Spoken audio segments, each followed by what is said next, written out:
another parable. We've been working through these parables in Matthew during the season of Lent. And today we read the parable of the wedding banquet, found in Matthew chapter 22.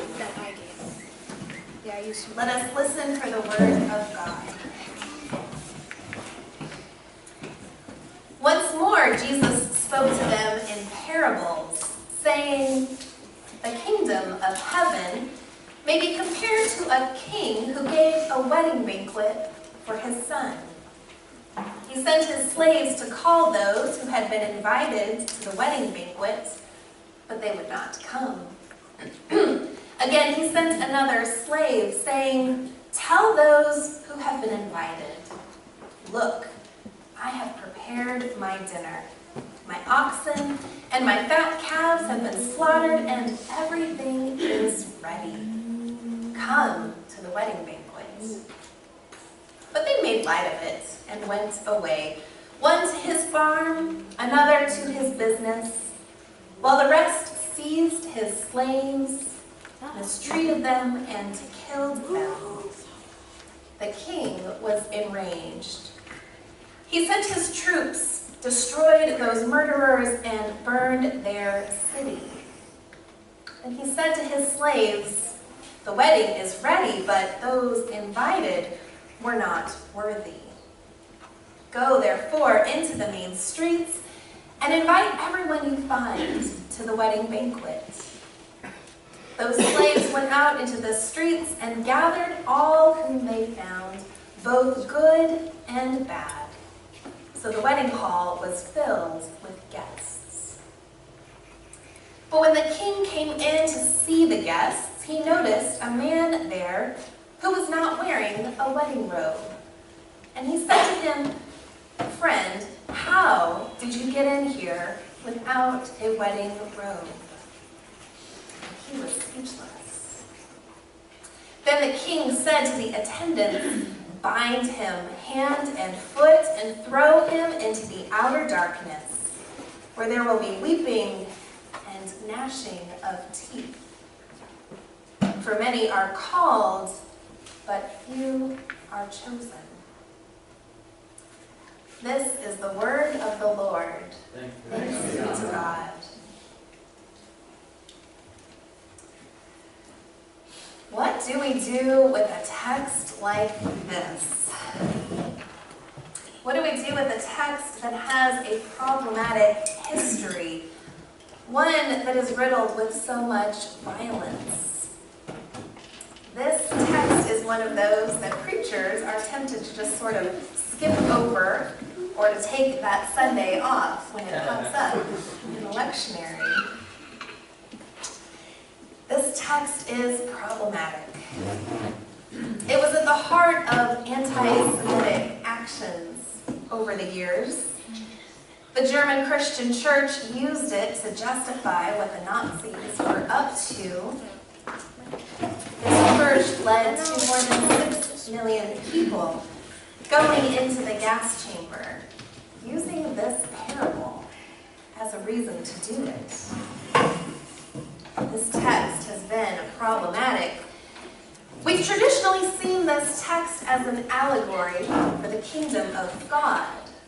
That the king represents God, that the king's son is Jesus, that the people who rejected the invitation, that first go around, are the Jews, and the second round of guests, the ones who say yes to the party, are the Christians.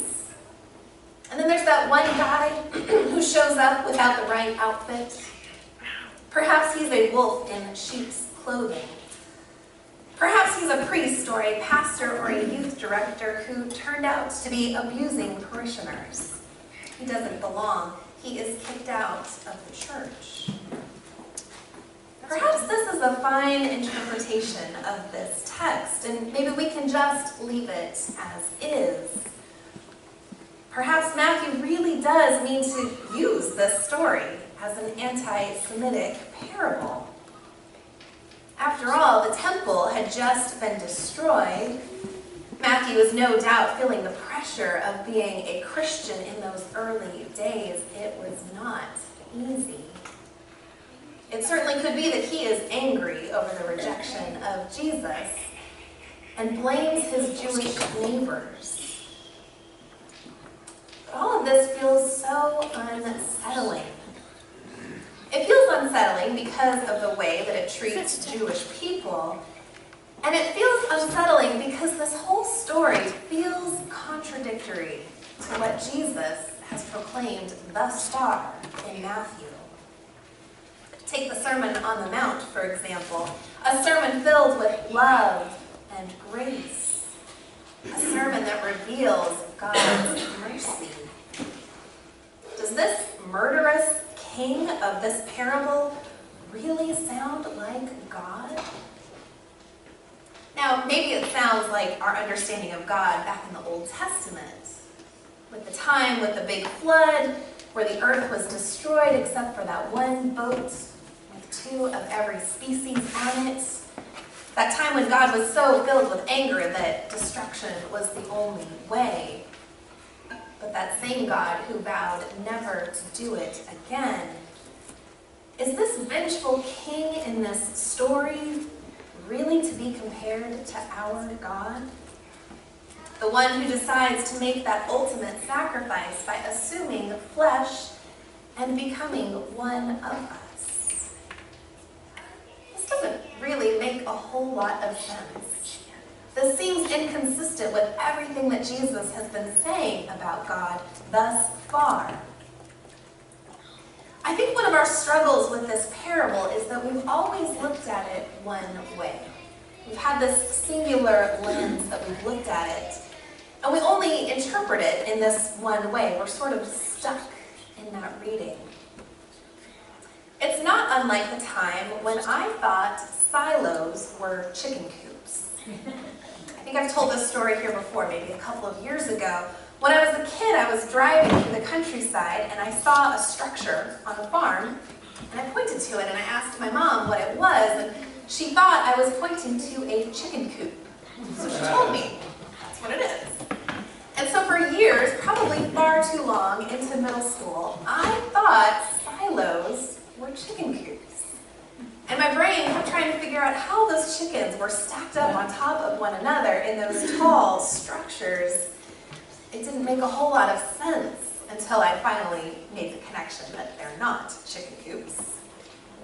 But even to this day, I still sort of struggle. There's that initial response when I see a silo.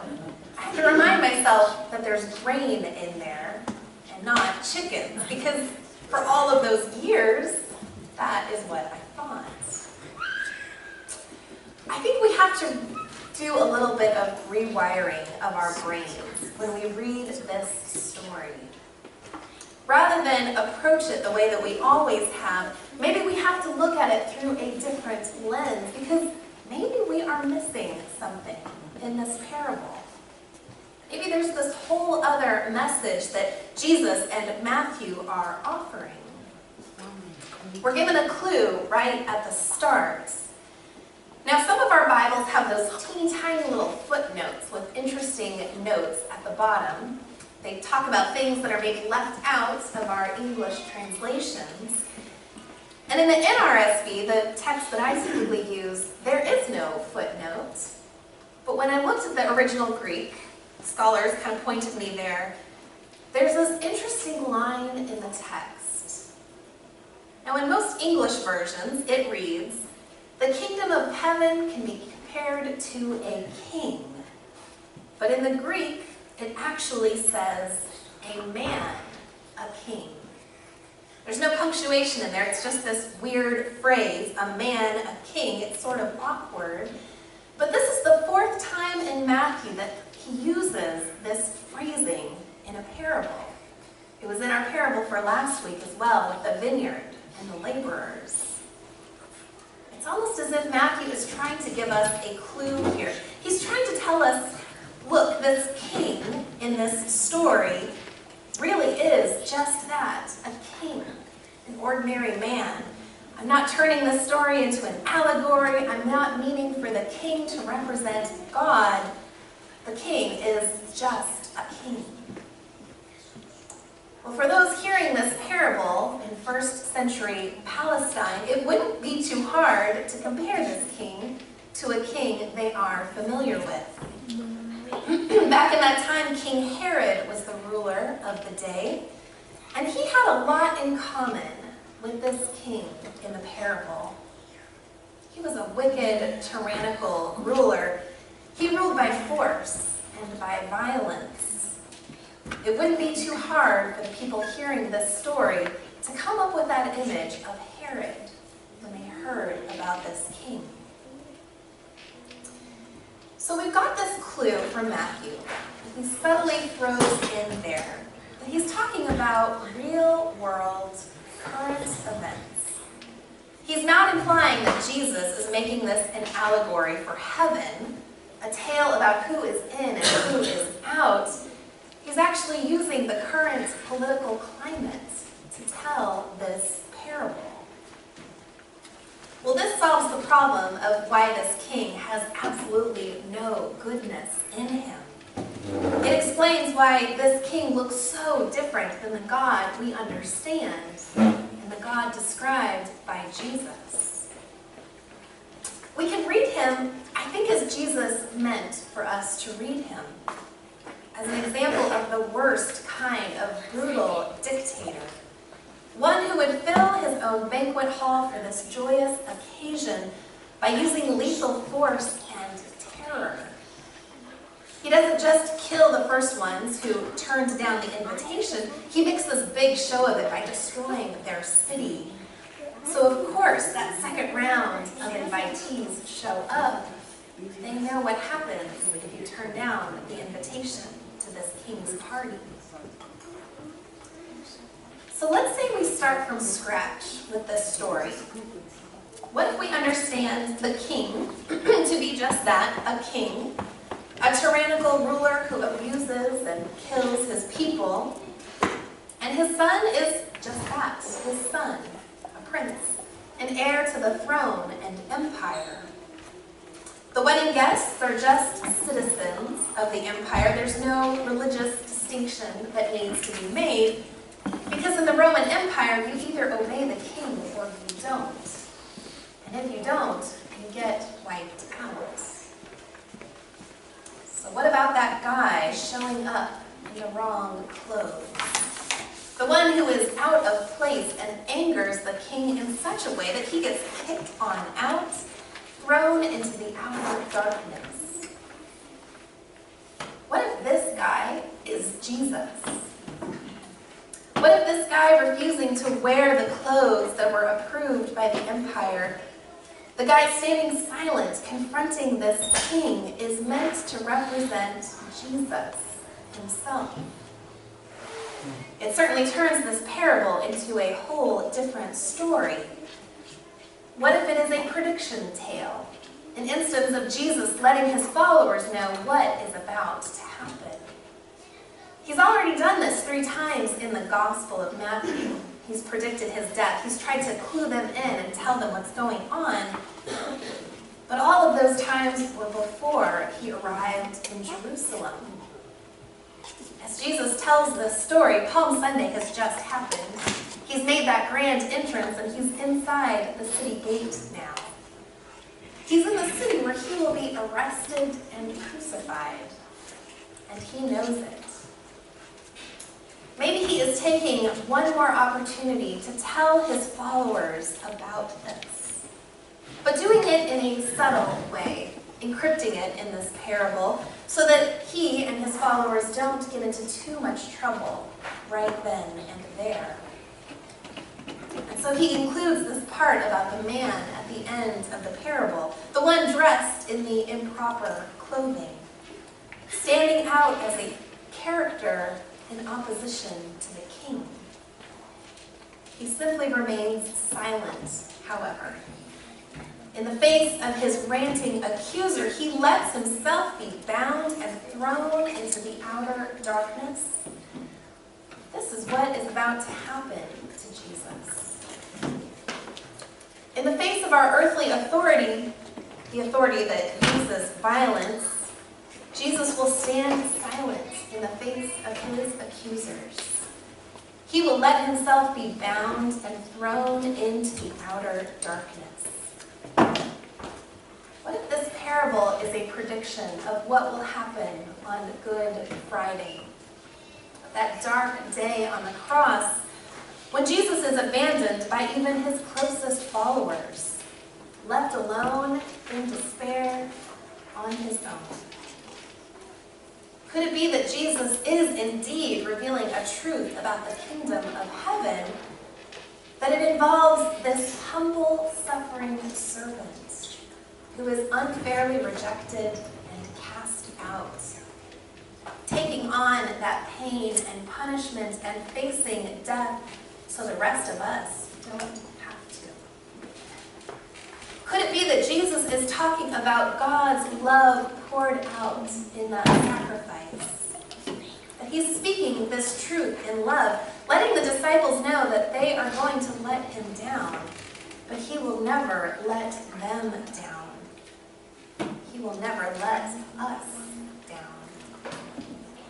Even when faced with the darkest of deaths, God's love for us is so great. It shows up in this violent world, standing in direct contrast to the evil of this world. Even with the evil kings and presidents and dictators, God shows up. God reveals that love and mercy which is great and wide. In this parable, Jesus foretells of a moment where God's love is too much for us to handle. And yet, God's love is never ending.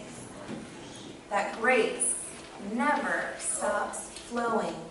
And Jesus never stops showing up. Thanks be to God. Amen.